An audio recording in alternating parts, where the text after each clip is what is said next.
नमस्कार, पार्वे रेसिपीमध्ये तुमचं सर्वांचं खूप खूप स्वागत। तर आज मी नारळाच्या ओढ्या बनवणार आहे, ओल्या नारळाच्या। तर हे ओलं नारळ मी खिसून घेतलेलं आहे। 2 वाट्या आहे नारळाचं खीस, त्यासाठी 1 वाटी साखर वापरणार आहे। साखर पण मी मिक्सरमध्ये काढून घेतली, कारण करण्यासाठी पण सोपी पद्धत आहे आणि ज्यांना म्हणजे प्रॉब्लेम असते की साखर विरघळलीच नाही, कडक झाली, त्याच्यासाठी म्हणजे असं मिक्सरमध्ये फिरवले तर खूप म्हणजे एकदम सोप्या पद्धतीने आपल्याला वड्या बनवता येतात। आणि थोडीशी वेलची पूड घेतलेली आहे, थोडेसे ड्रायफ्रूट आणि थोडंसं तूप लागणार आहे, 1 चमचा आपल्याला हे खीस भाजून घेण्यासाठी। तर सुरुवातीला गॅसवर मी कढई ठेवून घेणार आहे, त्यामध्ये 1 चमचा तूप आणि हे खिसून घेतलेलं ओलं खोबरं यामध्ये टाकून खूप झालं 1 मिनिट भाजून घेणार आहे। खूप जास्त भाजायचं नाही, खोबऱ्याचा कलर पण बदलतो।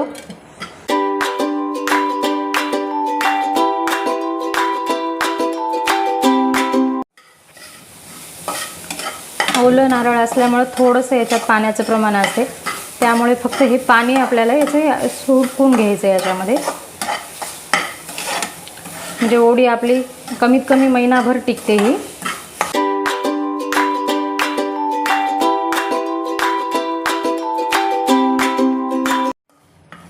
ते भाजून झालेलं आहे। आता यामध्ये मी ही साखर टाकणार आहे।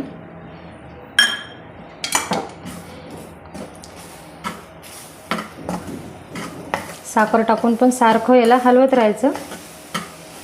आता थोडंसं ह्याला सारणाला थोडंसं पाणी सुटल्यासारखं होते साखर टाकल्यामुळे। हे पूर्ण कमी गॅसवरच करायचं अगोदर, आणि हे ओढी करते वेळेस असा उलटण्याचाच वापर करायचा, म्हणजे व्यवस्थित आपल्याला हलवता येते, खाली कढईला बुडाला चिटकत पण नाही, असं व्यवस्थित काढता पण येते आपल्याला खाली जर थोडंसं लागलं तर। आता पूर्ण साखरेचं पाणी झालेलं आहे। आता थोडासा गॅस फुल करायचा आणि आपल्याला हे आता थोडंसं घट्ट करून घ्यायचं, म्हणजे हे सारं। आता यामध्ये मी थोडीशी 2 चमचे दुधाची साय वापरणार आहे। तुम्ही यामध्ये खवा, मिल्क पावडर तुमच्या आवडीनुसार जे वापरायचं ते वापरू शकता, पण दूध वापरल्याने थोडंसं आणखीन ओढीला छान चव येते।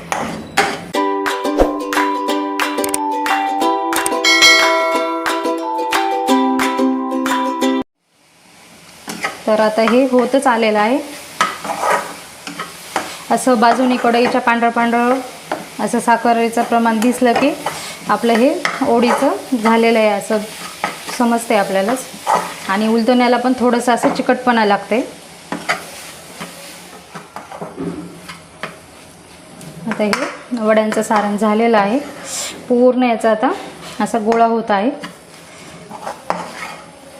5-6 मिनटं लागलेले आहेत मला हे साखर विरघळून घ्यायला यामध्ये। आता हे खाली उतरून आता हे प्लेटला मी तूप लावून घेतलेलं आहे, तर यामध्ये हे ओतून घेणार आहे।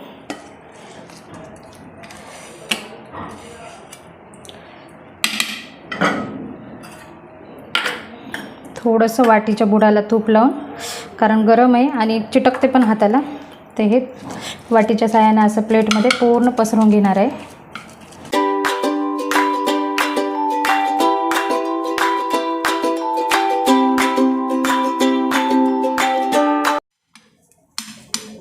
व्यवस्थित सारखं प्रमाण ठेवायचं पसरून घेते वेळेस। आता यावर लगेच हे थोडेसे ड्रायफ्रूट टाकणार आहे, हे पण थोडेसे दाबून घ्यायचे। आता थोडंसं याला थंड होऊ देणार आहे, नंतर याच्या वड्या पाडणार आहे। थोडंसं 5 मिनटं झालेले आहेत। आता मी याच्या अशा वड्या पाडून घेणार आहे। वड्या तुम्ही तुमच्या आवडीनुसार पाडा, मी अशा चौकोनी आकारामध्येच पाडणार आहे। थोडंसं गरम असतानाच वड्या पाडून घ्यायच्या, कारण एकदा थंड झाल्याच्या नंतर वड्या पाडता येणार नाहीत। आता याला चांगलं थंड करून घेणार आहे, नंतर आपल्या वड्या तयार। थंड झालेल्या आहेत वड्या। आता 15 मिनटं लागलेले आहेत मला हे सुकून घ्यायला।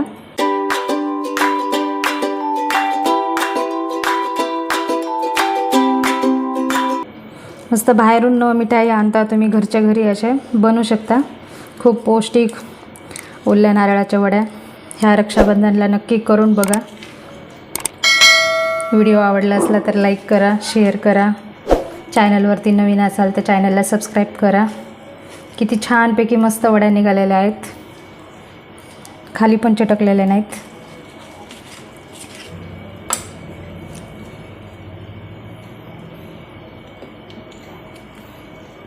चवीला तर खूप छान लागतात ह्या वड्या. तुम्ही एकदा नक्की करून बघा याच पद्धतीनं.